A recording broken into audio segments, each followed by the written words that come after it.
Hey, everybody, we're back here again with big talk about small business. And I'm Mark Zweig. And here in the studio today, we have my friend Ryan Malone. Those of you who are in Northwest Arkansas might know of Ryan. He's kind of a known figure in the small business community here, very entrepreneurial fellow.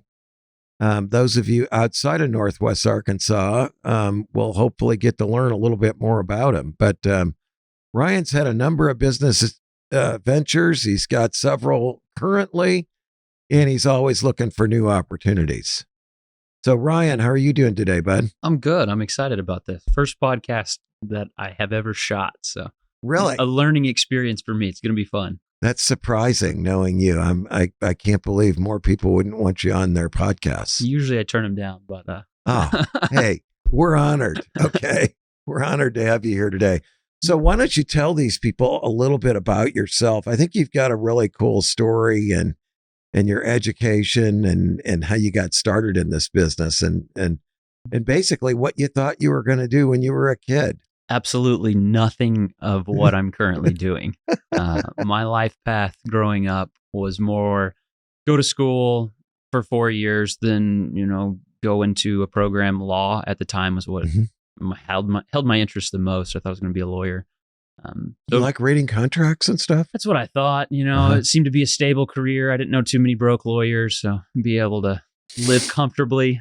So the idea was to graduate school from the very small town that I graduated from and, go to college for 4 years and then go get my doctorate in law, so another 3 or 4 years there, and then live in a basement for 10 or 15 years, doing the underwriting for an actual lawyer, and then maybe progress to partner one day, I thought would be the life path. So at this point in time, I'd still be in the basement somewhere. Thank God I did not pursue that. We're much, much more happy now. So you went to U of A. Yeah, right? Started actually at U of A Fort Smith and then transitioned to the University of Arkansas. A semester or two into it. I see. And you got your business degree, or what did you do there? I started out with a psychology degree. Business education, I should say. More educated and a whole bunch of stuff at college, but not much. What were you going to do with the psychology degree? I thought I was going to go to law school with it until I took an econ class, and the professor at the time said, "Hey, stay after class one day." Asked me what I wanted to do. Said I want to be a lawyer. You really should consider economics. I think it would fit, your personality more. It's really good as a prereq for law. All right, whatever. So I switched my major 6 weeks into class or something. Very grateful that I did that. I thoroughly enjoyed the econ route, double minored in marketing and finance, and then did not actually graduate. So you came though. Pretty close. Yeah. What was the story? I mean, you fulfilled all your requirements, but your honors thesis? I went to every single class, took every single test. At the end of my undergrad, the businesses were starting to take off. We were pretty busy. And the requirement for the senior thesis was like 40 pages, and you had to do all this research or whatnot. I didn't get around to doing it by the time that I walked. So I do have the picture of me like holding the little diploma thing, but it's completely blank on the inside. My mom still has it displayed. She's pissed. She's like, should have wrote the damn paper. But it never got it. But you didn't do it, even though you had a chance to complete it later because you wanted to make a statement, right? One of my very nice professors, I ran into him at Walmart probably 3 years after I had finished the program. And he said, "Hey, you're still in our queue as you didn't write your senior thesis. Like you've completed everything." I had like a 3.8 or something when I walked. And he's like, "If you write a 1-page paper, I'll give you your diploma." And I said, "Thank you very much, sir, but I'm okay." And that was, young and hot-headed and cocky. Oh, you were, man. I should have taken that man up on his offer. He was being very generous. That's very brazen. But here we are today. So yeah, I mean, it didn't really matter in your case, but so you started some businesses when you were in college? Yeah, we were actually in college at the time. The entrepreneurial route was not even brought up through my entire high school period. We always in the yearbook for most likely to succeed, and all my teachers would say, "You're going to run or work for a large company one day, and like you're going to get hired somewhere and climb the ladder and do great." Like no one at that time, and this is 2009 to 2011ish, right, said, you're going to start your own thing. What about creating something? until I met a friend in college, actually. And he was working at a mall kiosk, and he's like, my boss is making so much money. I think we could start one of these things. What do you want to do with your life? And he asked me a question that I'll never forget. He goes, what do you want to do? I want to be a lawyer. He said, why do you want to be a lawyer? And I said, because it makes good money. You'll be comfortable in the lifestyle. And he said, if you're going to make, the business is going to pay you good money, how much money are you making for the business? Because if you're not making money for the business, you become a negative asset to them. You're a liability. You got to go. They're going to fire you. Right. And he said, so what we need to do is become the business. And then we'll make all the money and we'll never have to work and we can travel the world and our employees will do all of it. And I'm like, man, maybe this guy's onto something. This sounds fantastic. So off we go. We switched universities, come back to Fayetteville. Right. At this time, I was actually headed to Malibu. Or no, Malibu is where I wanted to do my undergrad. I was headed to Honolulu. I was going to finish out my last few years laying on the beach. It was going to be great for college. But have you ever been to Honolulu? Yeah. It's weird. It is a little weird. I used to go there several times. Well, I every other month I had to fly over there for a board I was on.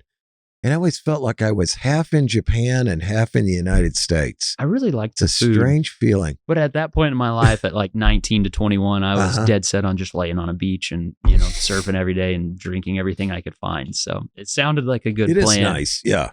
Does sound like a good plan. But anyway, you end up in Fayetteville. Yeah, we end back up. We started in Fayetteville. We started a kiosk and under the guise of we're going to be insanely rich within 30 days.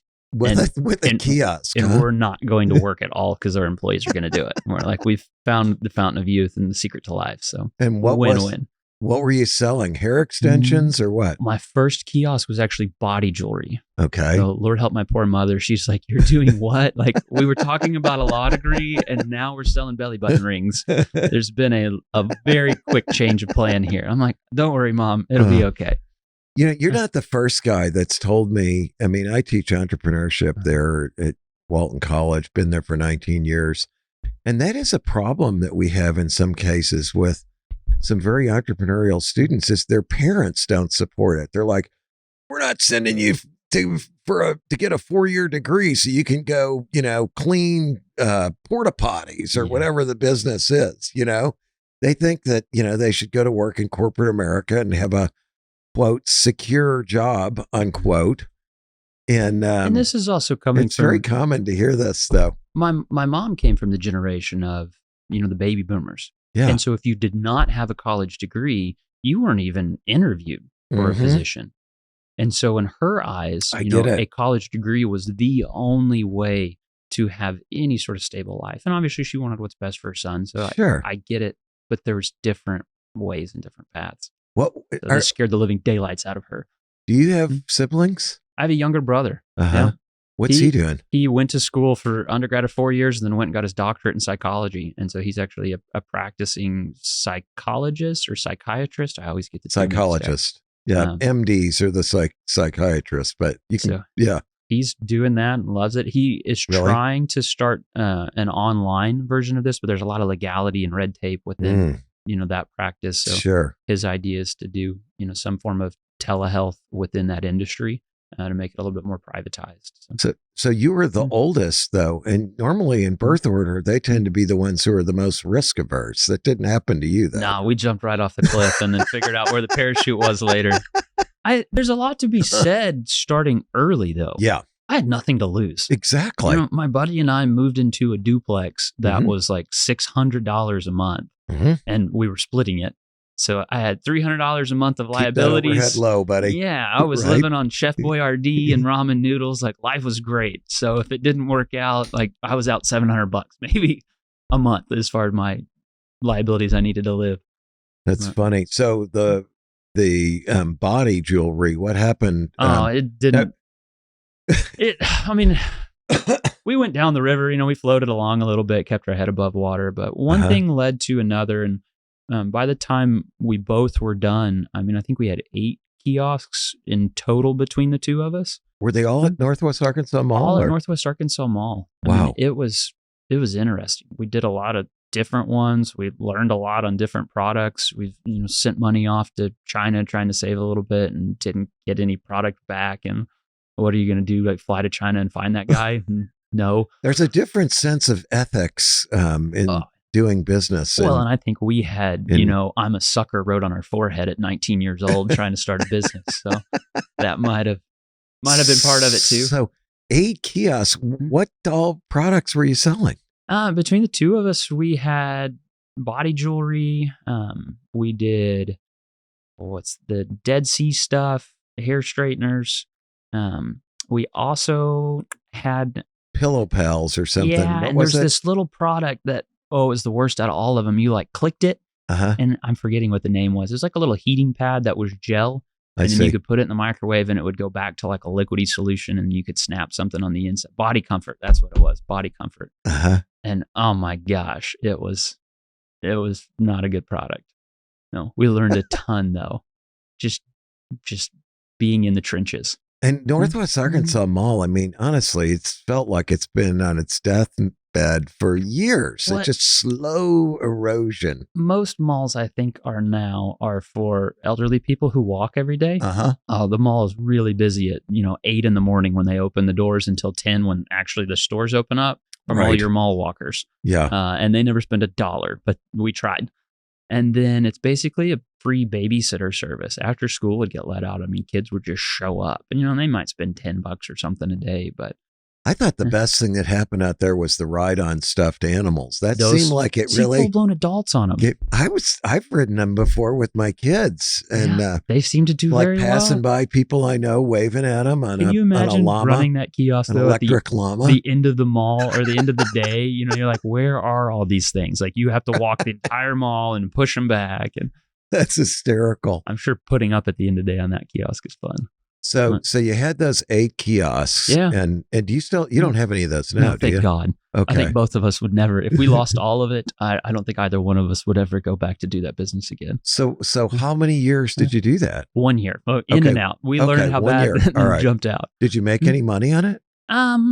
Yes, enough to like keep our head above water. And it was a fantastic learning experience because when you start something that simple, I mean, you have to learn your basics of accounting. You have to learn, how to sales tax, inventory, where to order, how to market. I mean, there was a ton of stuff that was learned on the fly. Yeah. How to collect sales tax and bill sales tax. Like we got a lot of letters in the mail and actually had someone show up one time. And basically was getting ready to take us to jail because I had filed a paper wrong for something. So I had this very stern-looking gentleman in front of us, and it all blew over. I think when he saw our age, that helped us more than anything. When you're young, you can say, "Hey, man, I'm sorry," and they'll say, "All right, well, maybe this kid just didn't know what he was doing." At 32 now, I can't say, "Yeah, I literally filled it out wrong and had no idea." But now I don't think that works anymore. No, I have to call my attorney. So after the kiosks, then what? We opened a brick and mortar store inside Fiesta Square that was involved in the jewelry space. More so on the buying side is how we broke into that industry. He had opened a couple different businesses too along the way that we had kind of got feedback on. Yeah, we were able to see what was working and what wasn't working at that time. We got involved in this coin shop where we both started buying gold and silver coins. This was 2012. What possessed you to do that? I mean, so at this time, precious metals were running. There was still a lot of instability and insecurity within, the U.S. markets and U.S. dollars from 2008 and 11 was our little double dip, let's call it. And so people were still looking for safe haven assets. And we thought, well, if it's going up, we can buy it as an expense on one of our books and then have that as a parent company, and then all the profit from the other companies would roll into the parent company who was just buying something we were never selling. So we were really inventory heavy in our parent company. And then the kiosk that I had at the time, just funneling all the profits into gold and silver coins. That's interesting. So it was fun, it's collectible, and one thing led to another. How did that do? That business did really well, minus the fact that we didn't really sell a lot of stuff. I think I still have some inventories from that time frame. I just kept the product we were. So it just went up in value though over time, right? Value. Yeah, it's just an investment that. Yeah, it worked out well. Well, what happened was, as we talked about it to our friends, or even my mom, I got into gold and silver at that time. Like, you got to buy this. She's like, gold coins and then body jewelry. Like, what are you doing with your life? Like, you really need to focus more on school. But we started having friends due to the age that we were interested in getting engaged or interested in a set of earrings, necklaces. We Okay. said, hey, if you ever see stuff like this, which we weren't even looking for at the Uh-huh. time, let us know. And so that's when it led us into scrap buying, led us into diamonds, it led us into watches. And him and I opened a store inside Fiesta Square that was more on the buying side, and that transitioned into a jewelry store, what you're familiar with today. Right. So tell us about the jewelry store. Jewelry store is awesome. I never would have guessed I would have ended up in the industry at all. You're at a really positive point in people's lives, if not Mhm. one of the happiest. They're getting ready to get engaged. They're celebrating, personal wins or personal growth within a business transaction, or they've just taken a new job or anniversaries. It's a really cool industry to be in. And just usually when people find their jeweler, they stay with their jeweler because it's such a powerful experience for them to Uh-huh. get engaged, and those feelings are attached to that person. And so you get to be with them for life when they have their first kid, when they have their big wins. They're Right. calling you, one, for pieces, and then two, to celebrate with. Like Sure. you get intimately involved with a lot of people really quick, which is cool. But Mhm. love the industry. The model itself, I like a lot too. Usually repeat customers, like once somebody purchases an engagement ring with it, you usually have them for, the foreseeable future. Sure. And they just come back to you. You're their guys. How do you compete? Like at the mall, we've got one intersection with 3 jewelry stores on This 3 is of the 4 corners, a good question. And How do you compete with that? And it seems like their stuff is always on sale. it It's is. always half off. It's never full It price. blows my mind when people say like, "Oh, well, this is 70% off." It's like, We need to get it. I'm like, it's There's a- always 70% off. there's a reason it's 70% off. They're still making money. I don't know any business that's in business selling stuff at a loss. Me neither. So when we started out, we didn't have any money still. Like we had a little bit from the kiosk wins, Okay. opened this store. And when you have no money and you have an idea, you get very resourceful. So we're talking about how do we sell jewelry without having $5 to $7 million in the display? Because that's what our competitors have. That's so funny you say that because I've seen the financials and $6 million in inventory on one with 8 million in sales. I thought, holy cow, that's horrible. It's really bad. I mean, that's And a at tremendous amount of At the capital. same time, the model traditionally for jewelry stores, and it's changed some in the last decade, has been sell out of the case. If you come in and you want to get a present or you want to get engaged, the sales associates are incentivized to sell what's in the display because you have to turn that inventory. And if you have $6 million sitting there, that can be in real estate, that can be in other investments that are going to be generating some form of ROI. That case has to sell. Yeah. We looked at it as, let's build it for you. CAD had really progressed, by 2012, 2013, to the point that we could computer animate design engagement rings, show the client, use material that they already have. And we didn't have the overhead of carrying $6 million in the display. So we were able to really compete on price and give the customer a completely bespoke experience for designing something that's arguably one of the top 5 most important things in their entire life, the day they get engaged. Sure. So how did you design that? I mean, did you learn how to use the CAD software? Do you sit there with them and do it together, or what do you do? In the beginning, back to we have no money and we're not real smart, we outsourced a lot of it, and it would take more time. We couldn't afford the equipment to get it started. And so we would literally ask for Instagram pictures or Pinterest pictures or whatever they had for design inspiration. We would outsource that to wholesalers or other jewelry connects that we had made from the buying side of the industry. Yeah. And then slowly and surely, we've brought almost all of that in-house now. Just growth phase over the last 5 years. So you would get a picture of this and then show it to the person physically or email it to them, or how were you doing it? We'd have 3D, so you could sit and rotate and see, all sides, all angles of the piece. Now it's still digital; it's not in hand. Sure, I understand. Once they gave us the green light of like, hey, we don't need any more revisions. This is exactly what we're looking for. We would cast it in either 3D mold. Now, back in the day, it used to be hand carved wax, and so we would be able to. Where would you get somebody to do that? As overseas a little bit, and then third partying it out as well. And we would just, pay for the cost for these larger warehouses to build it. We could usually have a piece within 2 weeks, and then, have the customer come back in for another consultation and say, hey, this is the mold of what you like. Right. Is it still a green light? And, the customer would get all excited. It's completely bespoke. It's made for them. They were designed in the complete build. So it's truly like what they want instead of a mass-produced piece that you just walk in and grab out of the display. And that worked. That model worked for you. Not only did it work, it resulted in a ton of referrals. Because when you have this piece that you're so passionate about, your engagement ring, you're going to show your friends, you're going to show your family, and you're going to talk to them about the experience. You're going to go get the little piece of wax or plastic and say, like, this is what I built. This is what we designed, my partner and I. Yeah. And that led to a lot of referrals. So before we know it, we enter the growth phase, and we're looking for a 2.0, and we're looking on how to scale, and we're looking on bringing the equipment in-house. It's been a really fun wave to ride. So now you do all this in-house? We have the majority of it in-house. We've recently expanded our footprint of how large our store is right now. We have a whole jewelry bench built out in the back. We can do simple set size polish in store now. My guy's still finishing up some school in order to be able to do the more intricate stuff, like stone on stone setting, invisible edge. That's very technical within our industry. Not a lot of places can do it. Not a lot of places want to mess with it. Like, it's a pain in the butt. It takes a lot of time. But I wouldn't know anything about that. It's beautiful. It's a work of art. You literally take a diamond edge and you're setting it on a diamond edge, and it's just all tension set. Cool. Beautiful work of art, but complex. Sounds like it. So you got that business rocking and rolling. Yeah. You moved out of the Fiesta Square onto your own retail location on North College, I know. Yeah.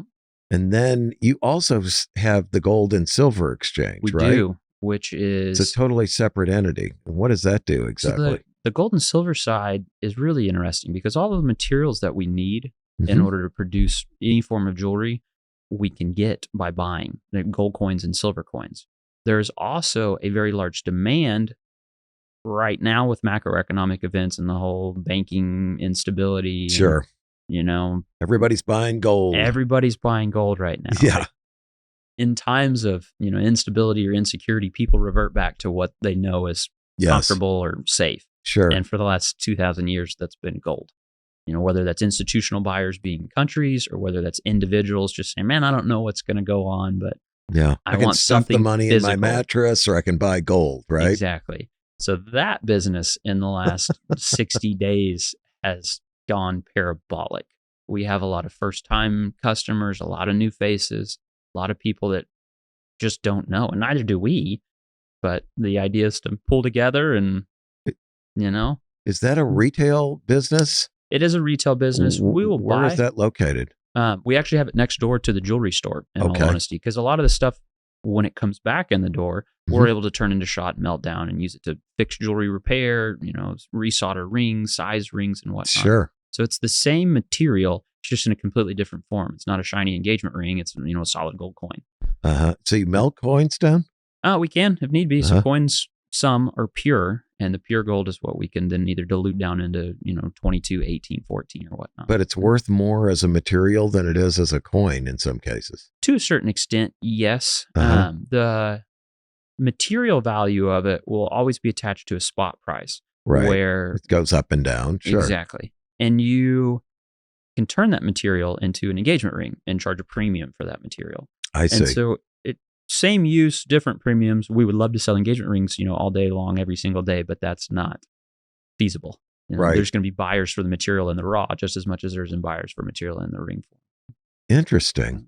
Fun business on both sides. How do you make sure that you don't get on the wrong side of the equation, i.e., paying too much and then seeing stuff go down in value? It can happen. And there's definitely been points throughout, the decade I've been in this industry where it falls quickly and you're caught with it. The saving grace is you're not the only one.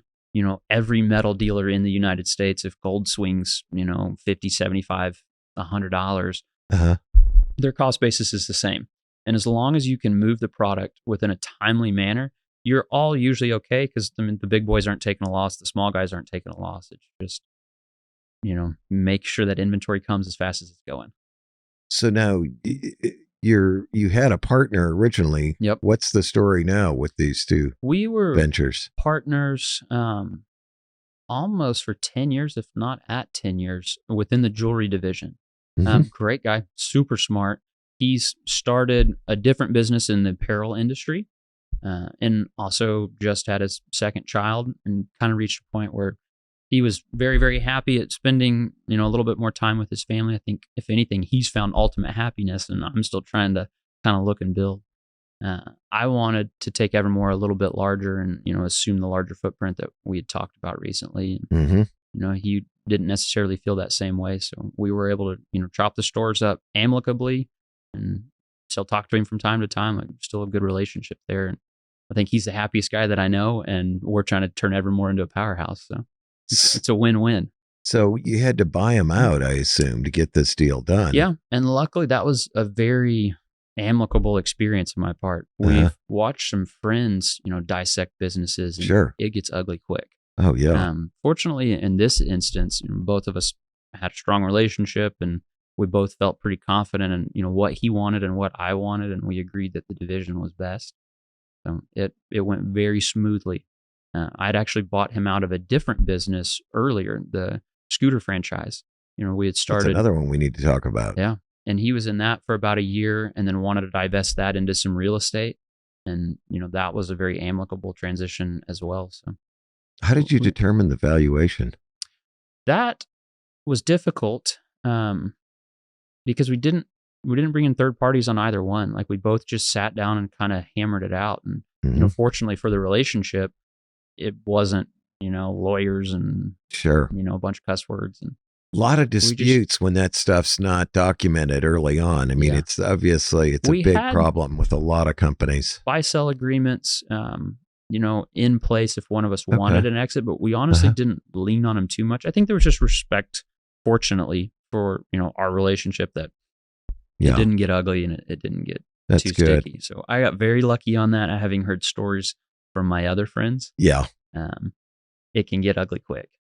Well, I'm glad that you got through that successfully. So let's talk about the scooter business. I mean, you got all these different things going. What about that? We 2012.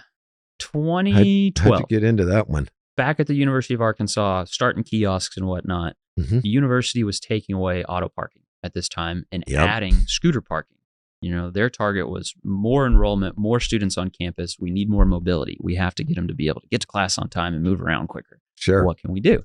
Yep. Well, here come these little scooters. Yep. I show up and I'm a motorcycle guy. I'm like, I need to take my motorcycle to campus. And all these scooters are running around everywhere and they're hitting each other. And there's, 20 scooters and 2 parking spots. I'm like, my motorcycle's going to get hit. And my buddies are like, buy a scooter. I'm like, oh, that's stupid. I never want to buy a scooter. So I bought a scooter. Day one, this girl flags me down. And she's like, hey, can I get a ride to class? And I'm like, I love scooters. I should have bought one on day one. Like, this is where it's at. So that was the start of me dipping my toe into scooter land. By the time I had graduated, the university had scooter parking at almost every single building on campus. And at this point in time, it was free. You had to get a little scooter decal or whatnot to register the bike in case you parked somewhere you weren't supposed to. But the actual scooter parking was free. Yep. We looked at options of having the kiosk experience, importing products from China. What can we get at a lower price that is similar to what Honda or Yamaha would be? Sure. Honda and Yamaha at this time were $2,500, $3,000 a pop. Oh, yeah. Yeah. And 4 miles from campus was the Yamaha dealer, and Honda, I think, was like 12. And that's a long way to go on a scooter for service needs or if you're needing something. It'd be hard to ride down the highway to get over there to Heartland. No joke. You're 20 miles an hour the whole way. So we started looking around, found the top 5 brands that were not Honda and Yamaha. And we're fortunate enough to find a location that was actually home to one of those brands, but they had closed at this point in time. They were trying a 2.0 location out of Iowa, didn't work out, and so they had closed down. So we walked in and were able to buy all of their inventory, buy all of their assets at a discount, and restart that business. Now, was that the one that was over there by Subway? No. I asked you that before. Yep. You're thinking, I don't remember the name of that store, but I remember what you're talking about. This was the Wolf brand dealer franchise, which was actually called Gorilla Motorworks, I think, at the time that we bought it. And where was that located? They were located in the old building that we used to be at. Okay, and then over there by Clardy's? Yep. And we've moved a couple doors down to that hard corner. Yeah. So did you ever operate in the building? We operated there. Jonathan and I took that down in 14, bought him out in 15, and I think I was there till 17. See, maybe 18. So you got everything cheap to start out. Yeah. That was a good start, huh? I mean, tools. And Who owned it? So a group out of Iowa City, Uh-huh. initially they called Wolf Brand Scooters and they're like, we're ready to do 2.0. Where do we need to go? And they said, have you been to Arkansas? And they go, no. They go, there's a ton of hills. You should do one in Arkansas. No one wants to walk up those hills. Yeah.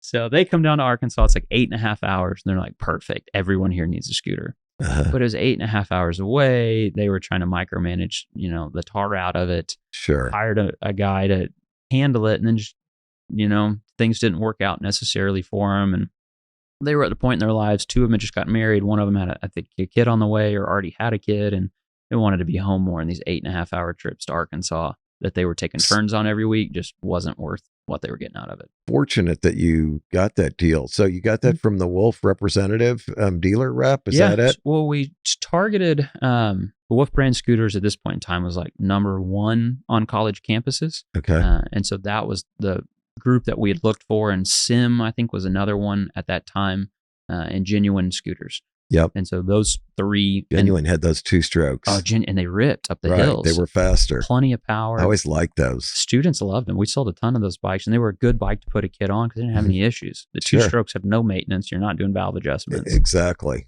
Yeah. Minus a couple of the students running them out of oil completely. Yeah. It's like, man, I got to put oil in that. We would get a couple every year. I'm sure you did. But you probably just unseize them and throw a new top end on it and be rebuild. done. Yeah. Yeah. So that got you going in the scooter business, and then you grew that. And by this point in time, it was just but it was my team and I had no idea how large the youth power sports market was. So the same concept that I was looking for in 13, 14 of an off-brand provider that can fill the role of what Honda or Yamaha does, but for youth off-road is, 5 times the market of what scooter drivers are. So in 18, 19, we brought on some ATVs for riders like 3 years old to 12 years old, sold out. Then we brought on dirt bikes and they sold out. And then we brought on go-kart and then they sold out. We couldn't keep them in. Well, then COVID hit. And everybody, instead of taking a family vacation, everything went insane, right? Well, and then you wanted to be outside. Get the product either. Everyone was terrified to be inside. Sure. So not only did they not travel, so they had a little bit of extra money, they got PP or stimulus checks. Right. And then they kicked their kids outside in order to breathe fresh air. So everybody needed a go-kart ATV or four-wheeler. And I can see that. Blew up. Could you get product during that time? Because that was a problem for a lot of people. Story of our life so far is we just got lucky. In January of 2020, we have this saying at Moped, parts don't go bad sitting on a shelf. Units don't go bad sitting on a floor. Like it's not milk and bread and eggs. I don't mind running a little inventory heavy because it will sell in enough time and I would rather have it than not. We did not know. You clearly have more inventory than your competitors in town. I mean, that it just looks like the place is alive. You've done such a good job with that. And I appreciate that. But a lot of times, when your buyer is a 10-year-old, if you don't have green, they don't want it. Sure. And so I try to keep a full inventory of sizing and colors. Green, by the way, Ryan. I do love that green. Is, you're known for that. I love green too. It's a fun color. Life's short. Have fun. Enjoy it. That's why I bought that last Rolls I had. It was British Racing Green. Absolute it's huge a beautiful mistake. Car. I know you lost your butt on that one. I mean, it just the green just makes me irrational. Every so often it happens. But green's a good color. Back to what we're talking. We got lucky. In January, we went very heavy on inventory in anticipation for tax season and whatnot. And, at this point in time, manufacturers are not having a lot of the purchasing, from their dealers is what they usually do in early summer and fall. Right. So they run slight discounts. So we loaded up not only on the discount, we loaded up, to have the inventory there if need be. Well, then everybody shut down. And when they opened back up, they said, we're going to allocate based off previous inventories, at the end of the year and the first of the year. Then. So I looked great on paper. And we were fortunate enough to be able to get a lot of stuff in just based off being lucky. Now, you never got any outside investors in your businesses? No. When we started, it was just Jonathan and I. And, we were able to bootstrap those and grow those up. We never took outside money on any of the operational businesses that we had. There's a real estate project that I brought in a partner on. Okay. we'll get into that, I'm sure, at some point. But so back on the bootstrapping, I mean, how did you pull that off, and what advice do you have for other people who want to get into business, it's into their own thing? easier to start sooner than later. At this point in time when I started, I didn't have a wife and 3 kids. I didn't even have a car payment. Well, you still don't have 3 kids. No. And I don't think you have car payments, if I know No. you either. So we have switched a wife, at this point in time. We're paying cash for most of the toys. I do have a perfect, beautiful wife, so she keeps me going and in line. At this point in time, our liabilities were next to nothing, and so we just used what we had and grew it at the rate we could afford to grow it. So, did you get vendor credit? Like, no, really? Yeah. Whenever the jewelry businesses were starting off, like we didn't have the money to buy it, we just didn't buy it. And then we would save up until we did. And we continued to build the bankroll on months that were profitable to be able to buy more things and push more into inventory. Didn't suck the money out of the business. We didn't suck the money out of it. That's a common problem with a lot of small business owners, I think. First year, is take too much out. You got to put it into the machine that feeds you. If you want more, you have to give it more to grow with. Exactly. The first year that we made good money, we didn't run off and buy cars or buy houses. I mean, we were in the $300 a month duplex. It was it was well worth it to just wait a little bit because it allowed us to build a nest egg that we could afford to take the risk. And so if something came along that we felt was an opportunity, live cheap. We had a little dry powder to fire at that opportunity. Exactly. And it didn't change, our lifestyle. We weren't worried about if we were eating our Chef Boyardee or not that night. So yeah, we were big on like Swanson TV dinners and banquet pot pies. They were cheap when I was young. Could you go back to it? I think that's the biggest question. I don't know if I could.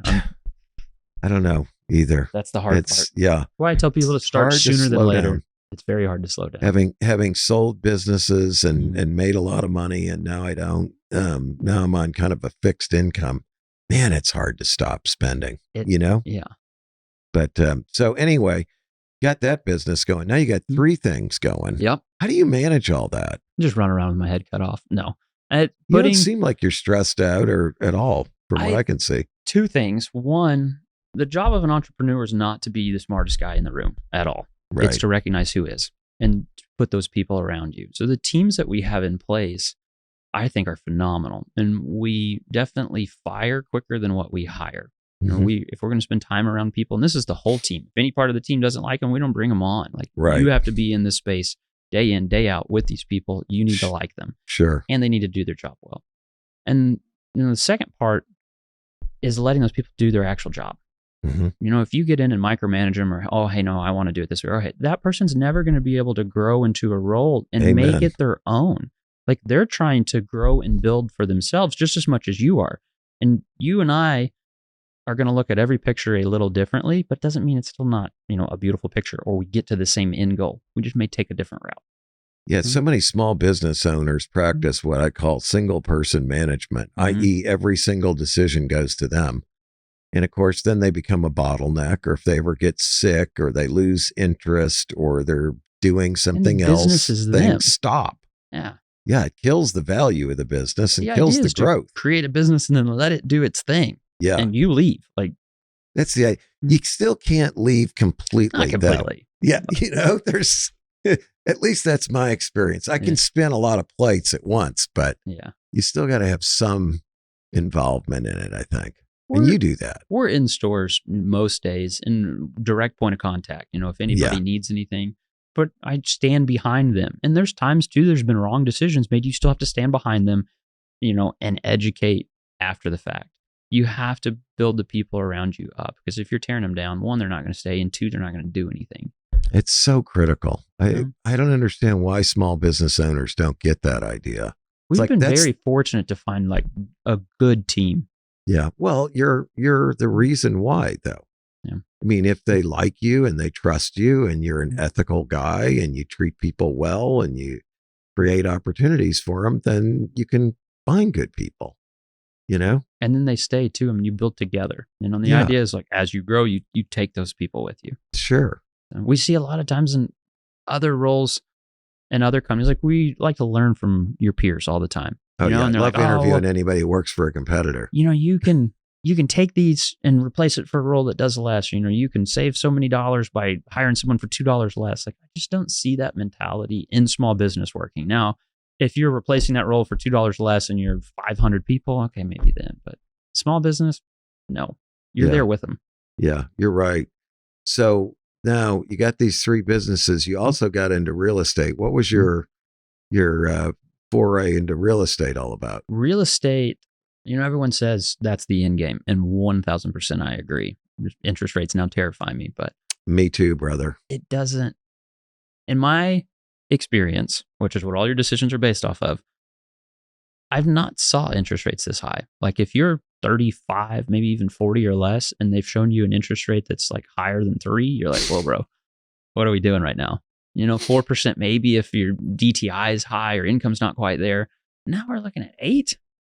That 9 doesn't make sense to me because I've not experienced it. So all of my past data points are screaming like red flags, ships burning, right. What's going on?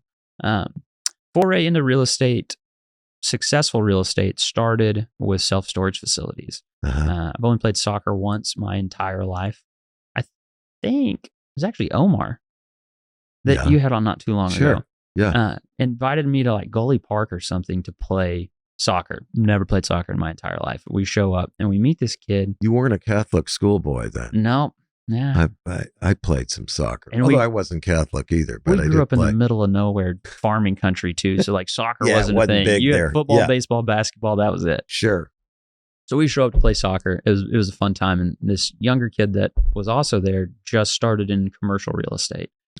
And we had tried some other stuff that didn't work out. We had flipped some single family homes that were not successful, and I didn't have a contractor's license, and I didn't know how to fix that stuff. And the duplex stuff didn't work out for us because somebody's calling, parked in my spot, somebody's smoking, I can smell their cigarette, someone's dog's barking. Like, what do you want me to do at 2:00 in the morning? Like, the biggest problem with duplexes is they're around other duplexes. Yes. And duplex only like neighborhoods are not usually great. Usually they got the garage full of stuff to the brim, and then like 5 cars in the driveway. And it's just, it's always a problem. And they don't take care of their yards. They got dogs barking and pooping all over. Factors that are outside of your control. That shared wall. As, the landlord or as the actual owner for the property. And so my experience in real estate just wasn't profitable or enjoyable up into this soccer game. Right. I told the kid, my last ditch effort, I have a little bit of money I want to put into self-storage facilities. Calls me back like 2 days later or something. Hey, I found one. It's an older gentleman. He's got a property that's being managed by someone else. He wants out. Okay. So we sit down, go over the numbers with the guy, throw out an offer on it, and he takes it. Was that cash flowing right out of the bat? It was. Okay. Which I think was very integral. Not only was it cash flowing, rental rates were very suppressed, and the owner was only getting 50% of the income from the property because he was paying a management company 50%. Holy cow. To seems manage. Like a lot. And it was a good old boy deal. I think they were kind of, friends at the time, but he also bought it, I think, in like 2006, and they hadn't really done anything with it. And now this is like 2017. Yeah, it needs some maintenance, obviously. Needs some maintenance, elbow grease, website, Google Place page, and the rates are, need to go 2006 rates. Yeah.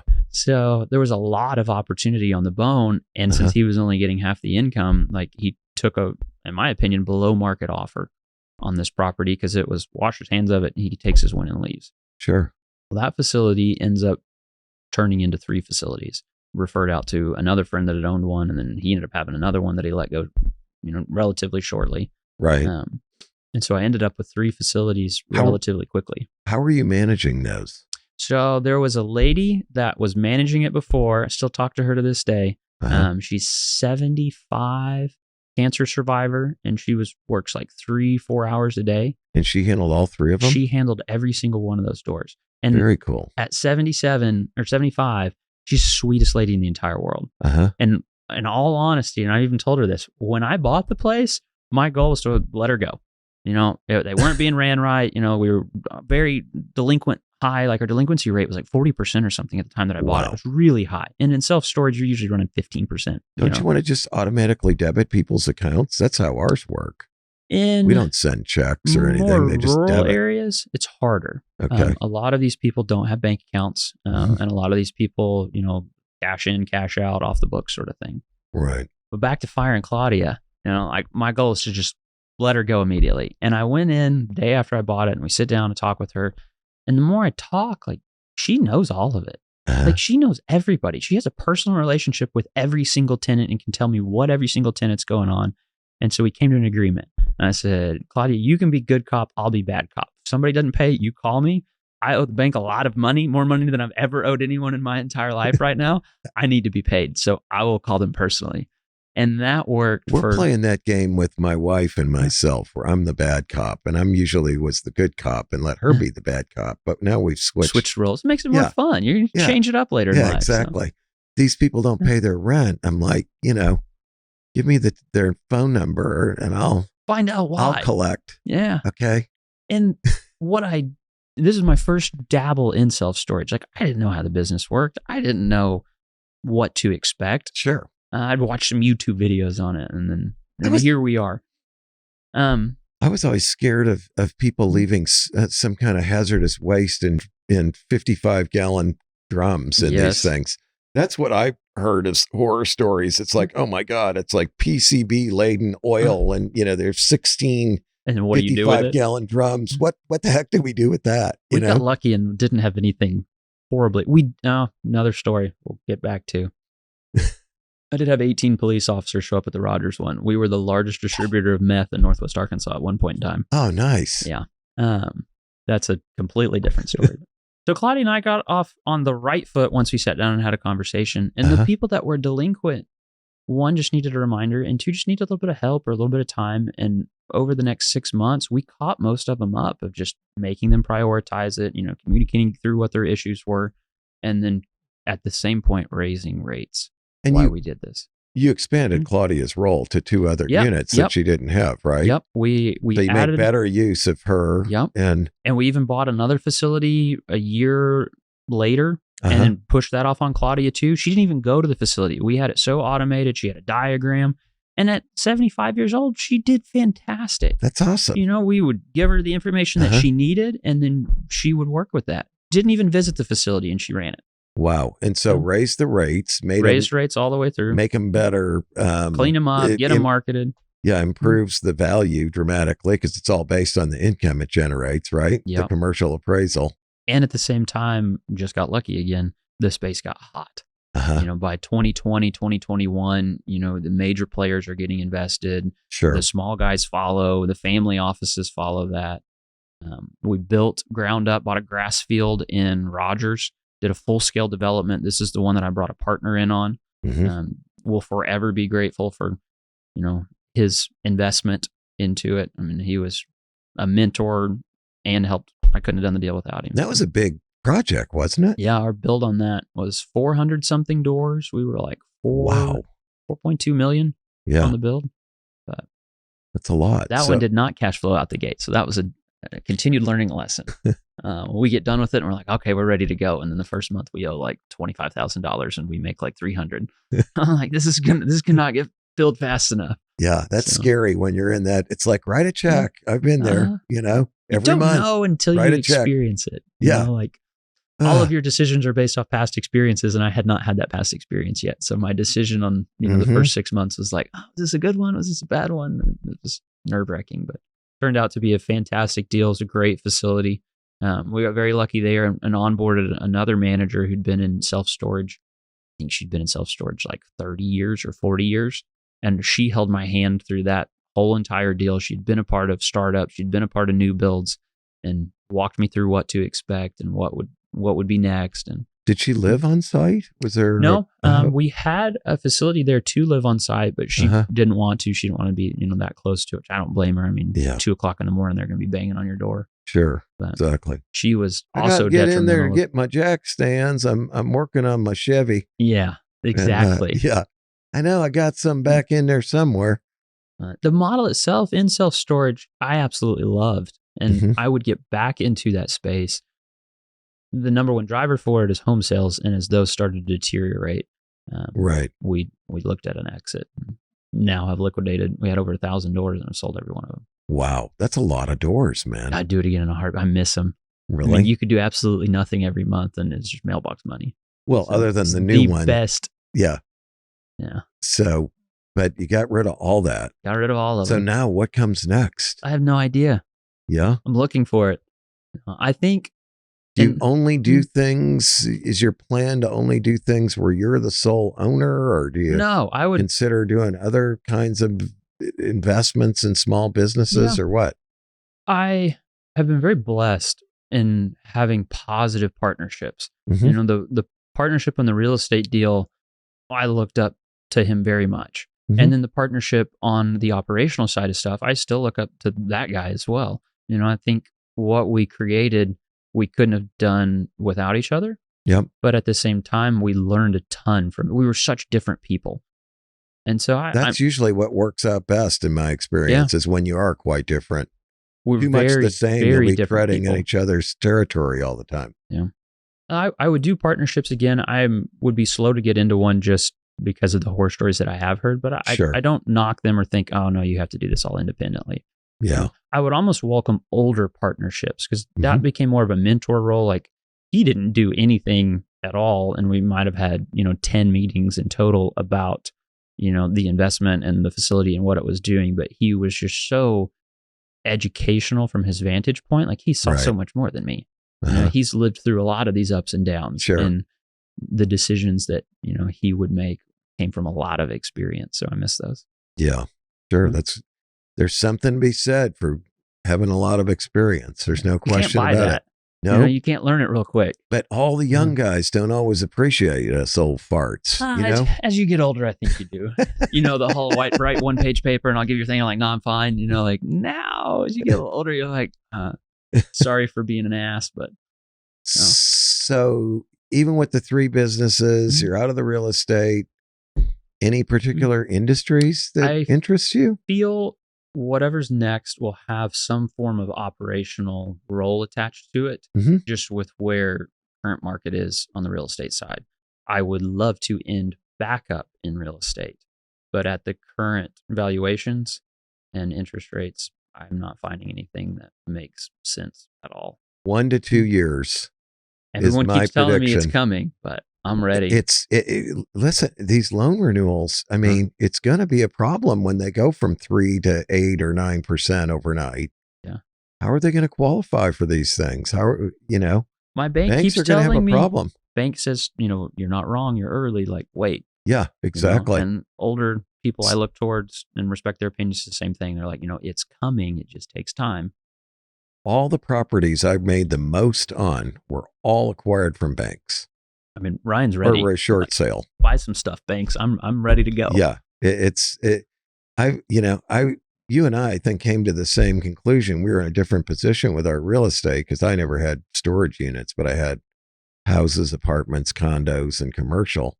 I just wanted to get rid of everything and then get ready for the big, the big. I remember when you started to liquidate. Yeah. You posted one thing and you posted another thing. I'm like, man, what is Mark doing? He's selling half of Fayetteville right now. Listen, if I had been smart, I would have waited maybe another year. But when COVID first, we'd already started selling down. And when COVID first hit, we were all sitting around going, holy cow, who's going to rent a retail space? Yeah. Who's going to rent office space? Nobody's going to have any money. It's going to be awful. Of course, none of that happened. In reality, everything did really well. And all the commercial space is leased out and everything else around here because we've got this growing bubble of an economy in Northwest Arkansas that's just different from most places in the country, but doesn't mean we're not going to pay the price at some point. I'm anxious to see. Back to the, your experiences are based off, or your decisions are based off your experiences. Like the data point we have is COVID for me. Like 2008, I wasn't financially involved. Like I heard about it, but I didn't feel it. Or 2008, COVID I thought was going to get bad. And it didn't. It turned out great. And so now I'm gun shy of sitting here like liquid, ready for this opportunity. And I'm like, am I going to miss it? Or are we going to You're not going to miss it. Roll over and, start stimulating again. And then boom, here we go. I don't think you're going to miss it. I mean, I don't feel that way, but I am definitely nervous. We did well during the last recession, but we had a very narrow market. We were selling houses to people who were very high income, high net worth. and we're buying houses for cash or half cash. Appraisals weren't an issue. That was a huge part of it, is our target buyer group. They were 60 years old. They had advanced degrees. They wanted to live in walk to everything locations.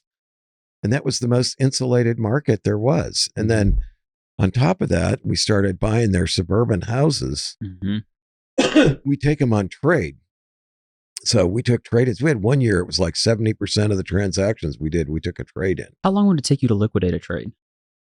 In some cases, we didn't try to liquidate them. We just put them in rentals. Okay. So if I get your, 3,700 square foot drywall manse out in East Fayetteville, rent that out for $3,500 a month. Maybe we paid $400 for it or $350. You still had the asset. Yeah, we had the asset. We're making money on it every month. And then when the economy turns around, then you sell it for 20% more than you paid for it. That's genius. That was a really good model. I mean, some of those we had for like 3 to 5 years. And you think about who's going to rent those? Are they going to destroy them? No, they're, families that are going to be here for 2 years. They're buying the neighborhood. Yeah. Or they're higher income, maybe they did have a financial problem, but they're used to living a certain lifestyle. They make a lot of money, but their credit's not good. And so they turned out to be good tenants. One exception, we took one house on trade in Bentonville, and it was absolutely destroyed by the tenant. But that was the only one. Otherwise, that was a good strategy. But did you call the tenant back and say, hey? Oh, we took the tenant to court, and we got a judgment against them. And the next day, they declared bankruptcy. Wow. That's how they rewarded us, So now not only did you get all the court costs, you still got to clean up the house. So. Yeah, exactly. Nice. It cost somewhere around $30,000 of damage. So in self-storage, when they ruin it, it's concrete floors and metal walls. It's not that expensive. That's the good thing about self-storage, beautiful, isn't it? Beautiful business. There's no bath toilets to clog up and light bulbs to change and stuff like that. Yeah. Great business. So, well, listen, what other advice do you have for current or aspiring young people who own a business? Yesterday, you hear all these sayings all the time. Like, the more overhead you onboard in life, car payments, home payment, wife and kids, it becomes a lot more difficult to take that risk. So true. The younger you are, the earlier you start. And that's not telling someone who's, 35 or 40 not to start. I think statistically, like 40 is when most people start a small business. It's not saying don't do that. It's just saying if you have an inclination or an idea, then, test the waters with it. It may be a lot more fruitful than what you think. And at the same time, you don't have to invent the wheel. You reinvent the wheel. Like, you don't need the newest, never been thought of, $100 million worth of investment. Yes. Like, if you're doing something slightly different and everyone tells you like, oh, that's a way better way to do that. Is there a business behind that? Is it something viable? Like, make it a little different. Everybody knows I love big, mature markets where there's proven demand. You already have a built-in clientele base. Yeah, we don't need to do a lot of hypothesis testing on whether or not the market's going to like pizza. Exactly. Now, if you just look at the numbers, like if you were in Fayetteville and you said, I want to open up a pizza place, you'd look at the numbers, and if you're do what is sort of conventional wisdom in your research, you'd come up with the conclusion, we've got 27 pizza places or whatever it is in Fayetteville. The last thing we need is another one, right? But if I felt like my pizza was really good, I don't know about you, but it wouldn't stop me from opening up a pizza restaurant in Fayetteville. No. But if your pizza was really bad, let's just invent the wheel a little differently. Exactly. There's so many opportunities like that. What about buying existing businesses? Do you look at that? I would prefer. So back to the storage unit conversation. The 4 facilities were purchased, already operational, and they just needed elbow grease and updated. Sure. The ground up one was painful because of the bleed associated and the time it took to get leased up. Startup. Yeah. And there is obviously a premium paid that I was paying for the other 4 than I didn't have to pay for the ground up build. Mm-hmm. It just eliminated so many obstacles and unknowns that we had to go through on the build facility. Like, well, is this market good for it? Is this location right? Like, is there going to be any issues with the ground itself or neighbors or runoffs or. It is nice when you can look at an existing operation and see what the historical cash flow has been. You're going to just have a lot better basis. Yep. So I'm a big fan of buying stuff, and it doesn't have to be pretty and it doesn't have to be profitable. Like if you look at a business on paper and it's not profitable, that doesn't mean like, oh my God, run away and this is a bad deal. I love turnarounds. Yeah. Like love them. Find out why. Yes. I'm more in that category now of trying to take something and tweak it to make it better than, starting all over again. Yep. I'm with you on that. It's just, I always say it's just like houses, Some people like to do a fresh build with a clean sheet of paper. Others of us like to take something that's there already and make it better. I always prefer the latter. It's like the constraints are helpful in a weird way. It's just like that with a business. And the business, if you can get some form of cash flow relatively quickly off of it as a new entrepreneur, that's going to be a lot more. Yeah. If you look at turnarounds on existing small businesses, they generally seem to have the same problem. Yeah. Like they have employees who are related to the owner who are not doing their job. The owner has retired on the job and lost interest. They could be going through a divorce. They could just be bored with it, whatever. They do absolutely no marketing. Okay. So of course, and then if you ever talk about marketing, they tell you that they believe in word of mouth. Yeah. I can't afford it. Yeah. I can't afford it. And so, and they do nothing for their employees. And then they wonder why their employees don't seem to have a lot of motivation to take care of their customers or whatever. So you just add all those things up and it's like, and then they strip all the working capital out because their personal needs are too high. Out of the business. Instead of being able to throw it back in, improve technology, get better people, get better location, get better equipment, all the stuff that makes money, costs money. And so that's what I see. And I just see it over and over and over and over again. You just start handing out your book to everybody and then send them an invoice later. Well, selling books isn't easy. Maybe you can help me with that sometime. I don't know anything about selling books. No, nobody reads anymore. They just listen to podcasts. The Mark Zweig Spark Notes. Well, listen, it's been great having you here, Ryan. I really appreciate your taking the time and sharing with our listeners. And I'm just glad that you're my friend. I get energy from young guys like you who are out there making it happen. It's been fun. Hopefully more stories later on. All right. Take care. Thanks, Mark. Thank you.